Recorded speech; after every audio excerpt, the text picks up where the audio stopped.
সমাজ থেকে অন্যায় দূর করার জন্য, অশ্লীল কাজ দূর করার জন্য যুবকরা দাঁড়িয়ে যাবে, এর পাশে মুরব্বীরা নেতৃত্ব দিবে, তারা দাঁড়িয়ে যাবে। সমাজ থেকে সুদ, জিনা, ব্যভিচার, যৌতুক, অন্যায়, হারাম কাজ, যেই সমস্ত কাজগুলো আল্লাহ নিষেধ করেছেন, এইগুলো বন্ধ করা আমাদের জন্য সহজ হবে নাকি কঠিন হবে? সহজ হয়ে যাবে। এটাই আল্লাহ সুবহানাহু ওয়া তাআলা বলেছেন। এই জন্য আল্লাহ নবী সাল্লাল্লাহু আলাইহি ওয়াসাল্লাম নিজে একটা সংগঠন করেছিলেন। আল্লাহ নবী সাল্লাল্লাহু আলাইহি ওয়াসাল্লামের বয়স যখন ছিল 20 বা 25-এর মাঝামাঝি একটা সংগঠন করেছিলেন। আপনাদের এই সংগঠনের নাম জানা আছে কিনা আমি জানি না। সেই সংগঠনের নাম হচ্ছে হিলফুল ফুজুল। এমন একটা সংগঠন আল্লাহ নবী করেছিল।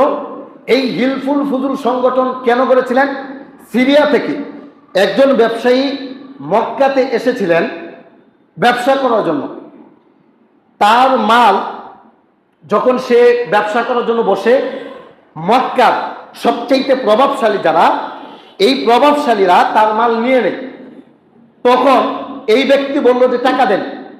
তারা বলল, চিনো, মক্কার সবকিছু আমি অমুকের অমুক, চিনো, আমার কাছে টাকা চাচ্ছ? যেটা আমাদের সমাজে ঘটে। একটা দূর দূরান্ত থেকে আমাদের বাজারে আসলে মূলার 4টা মুঠা নিয়ে চলে যায়, পিছন দিক থেকে ডাকে, এই না টাকা দিয়ে যান, না টাকা সে দিবে না, নিয়ে যাচ্ছে, তার বাপ লাগে, এখন এগুলো নিয়ে যাচ্ছে, টাকা আর দিবে না সে। এইভাবে সে নিয়ে যাচ্ছে, খেজুর, কাপড় সব কিছু নিয়ে যাচ্ছে।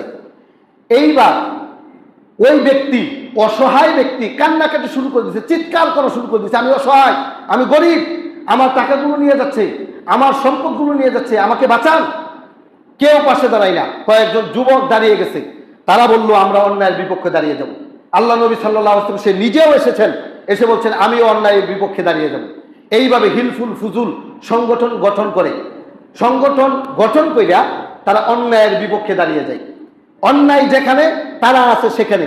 আমরাও দেখেছি, ইতিহাস এটাই বলে, মক্কাতে তখন অন্যায় কমে যায়। তাই এইরকম সংগঠন গঠন করা, এলাকার মধ্য থেকে গান বাজনা বন্ধ করে দেওয়া, উরসের নাম দিয়া নারী নাচাবে, নর্তকী নাচাবে, এমন কিছু যুবকদের প্রয়োজন যারা এদের প্রতিহত করবে, মোকাবেলা করবে।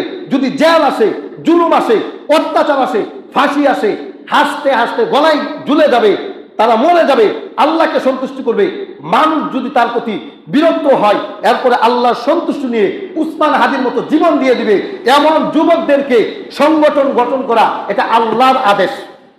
আল্লাহ আদেশ দিয়েছেন এগুলো। এই জন্য আল্লাহ সুবহানাহু ওয়া তাআলা আমাদের নবীকে নবুয়তের আগে হিলফুল ফুজুল নামক সংগঠনের মধ্যে সম্পৃক্ত করেছেন। এ সম্পর্কে হাদিস এসেছে মুসনাদ আহমদের 1655 নম্বর হাদিস।